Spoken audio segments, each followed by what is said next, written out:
नमस्कार। आज हम विक्रम सेठ की एक बहुत ही मशहूर कविता मेंढक और बुलबुल को समझने जा रहे हैं। ये कहानी सिर्फ एक मेंढक और एक बुलबुल की नहीं है, बल्कि ये कहानी है टैलेंट की, धोखे की और सबसे बढ़कर खुद पर विश्वास करने की। तो चलिए इसे परत दर परत खोलते हैं। इस पूरी कहानी का जो निचोड़ है ना, वो इसी एक लाइन में है, खुद पर विश्वास ही सबसे बड़ी ताकत है। ये एक ऐसी बात है जो अगर बुलबुल समझ जाती तो शायद कहानी का अंत कुछ और होता। यह हमें सिखाती है कि अपनी काबिलियत पर शक करना कितना खतरनाक हो सकता है। तो ये जो कविता है ये असल में एक दृष्टांत कथा है, मतलब एक फेबल। इसका सीधा सा मतलब है कि कहानी तो जानवरों की है, लेकिन यह हमें इंसानों की दुनिया की कड़वी सच्चाइयों के बारे में सिखाती है, जैसे कि जलन, चालाकी और भोलापन। चलिए कहानी की दुनिया में चलते हैं। सोचिए एक दलदल है जिसका नाम है बिंगल बॉग, और यहां सिर्फ एक ही आवाज का राज चलता है, एक ऐसी बेसुरी आवाज जिसे कोई सुनना नहीं चाहता। यह है उस मेंढक का साम्राज्य। और इस दलदल का राजा कौन है? एक बहुत ही घमंडी मेंढक। क्योंकि उसे टक्कर देने वाला कोई था ही नहीं, तो वो खुद को दुनिया का सबसे बड़ा सिंगर समझता था। उसकी आवाज से सब परेशान थे, पर बेचारे करते भी क्या, किसी की हिम्मत ही नहीं होती थी कुछ कहने की। लेकिन फिर एक दिन सब कुछ बदल जाता है। उस बेजान बेसुरी जगह पर एक ऐसी आवाज गूंजती है जो मीठी भी है और जादुई भी। एक ऐसी आवाज जो सीधे सीधे मेंढक के राज को चुनौती देने वाली थी। और क्या आवाज थी, मतलब एकदम रूहानी। बुलबुल की आवाज में एक सच्चाई थी, एक कुदरती हुनर था। उसकी आवाज ने उस दलदल में जैसे जान ही फूंक दी।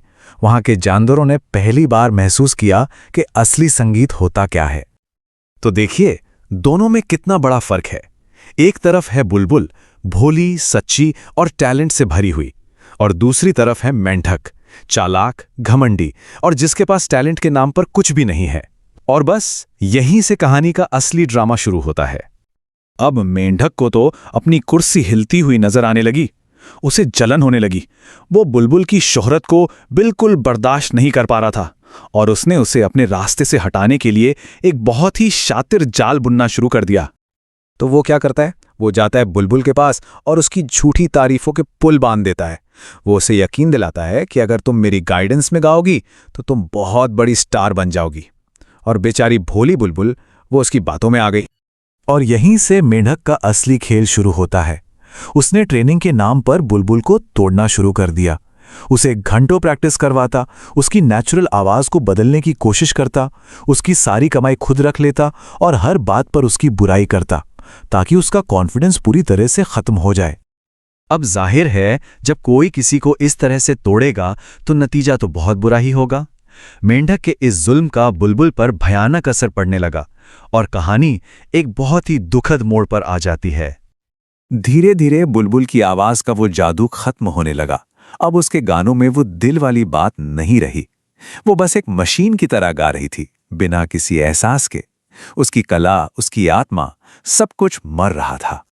और फिर वो रात आई, वो भयानक रात। बुलबुल पूरी तरह से टूट चुकी थी, लेकिन लालची मेंढक को तो बस पैसा कमाना था। उसने बुलबुल को हुक्म दिया, और जोर से गाओ और ऊंचा सुर लगाओ। उसे बुलबुल की हालत से कोई लेना देना नहीं था।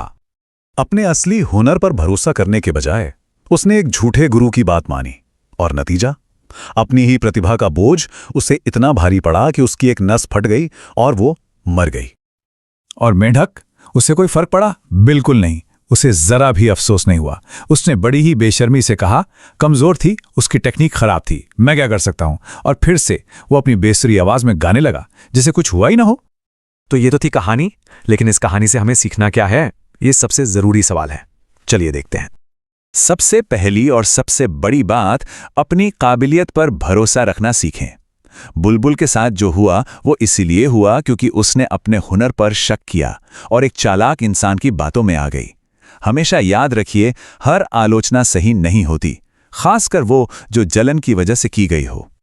और आखिर में एक सवाल अपने आप से पूछना बनता है, क्या हमारी जिंदगी में भी कोई ऐसा मेंढक है जो हमारी असली आवाज को, हमारे असली टैलेंट को दबाने की कोशिश कर रहा है? इस बारे में सोचना बहुत जरूरी है। अगर आपको कहानी की ये प्रस्तुति अच्छी लगी और इससे कुछ सीखने को मिला, तो कृपया इसे लाइक करें, अपने दोस्तों के साथ शेयर करें और ई पाठशाला चैनल को सब्सक्राइब करना ना भूलें, ताकि क्लास 10th के और भी विद्यार्थियों तक ऐसी आसान एक्सप्लेनेशंस पहुंच सकें। बुक्स